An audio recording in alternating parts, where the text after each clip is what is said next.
Welcome back to Find, Solve, Explain. Today I have a BMO2 from 2013. This is the first problem on it. So, question 1. Are there infinitely many pairs of positive integers, mn, such that both m divides n squared plus 1 and n divides m squared plus 1? So, writing this out, so first of all, this is a number theory question. That's kind of obvious. Writing this out,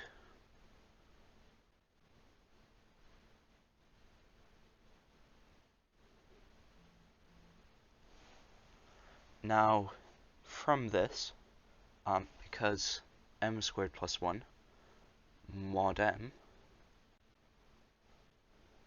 is equal to 1 and n squared plus 1 mod n is equal to 1, m and m are coprime. And what this then allows us to do is, well, m divides n squared plus m squared plus 1, because it divides n squared plus 1 from up there, and it obviously divides the square of itself. Now, n also divides n squared plus m squared plus 1. Similar logic. And since these are coprime, that means the greatest common factor is 1. We can just take them together with nm divides n squared plus m squared plus 1. Now, from this, we're able to get an equation. And that's that n squared plus m squared plus 1 over nm is equal to some value. Let's call that k. Now, we know k is an integer. However, we can also actually find out k, at least for one thing, quite easily. And that's, well, let's think about what numbers work here. Really easily, you can find a set of numbers that work. 1, 1, 1 divides 2, and 1 divides 2. I know, it's amazing. And this actually puts 1 plus 1 plus 1, 3 over 1, which gives k to be equal to 3. So, yeah.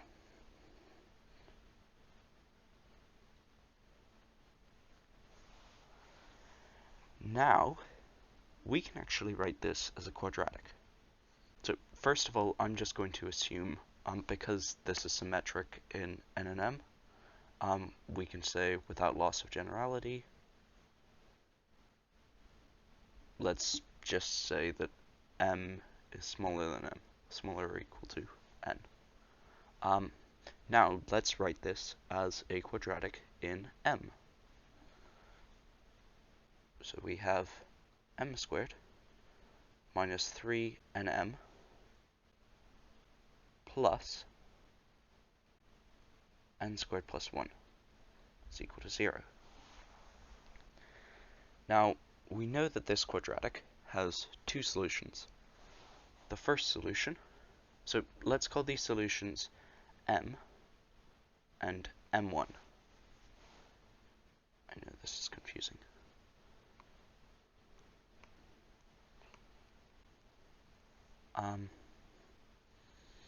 And so we know a little bit about this m and m1. So first of all, we know that m plus m1 is equal to 3n. We get this from this equation. The second term of the quadratic is just the sum of them times by m. And then we also get that m times m1 is equal to n squared plus 1. Now, this is where the really cool part comes in. We know that m is less than n. Therefore, from this equation, we get that m1 is greater than or equal to 2n. Now you can probably see where this is going, but we can use a quick trick called Vieta jumping, where essentially, okay, let's look at this equation again, except we replace m with n and n with m1. This gives us, of course this is correct because the entire thing is symmetrical in m and n. So this gives us this equation. Again, it works because m1 is, something that solves this for m.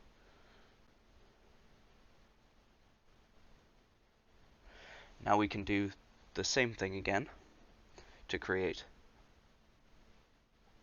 two solutions for n. Let's call it n and n1. n1 from the same logic is going to be bigger or equal to 2m1. And then we can just repeat this process over and over and over again, proving that there are infinitely many, because we can generate infinitely many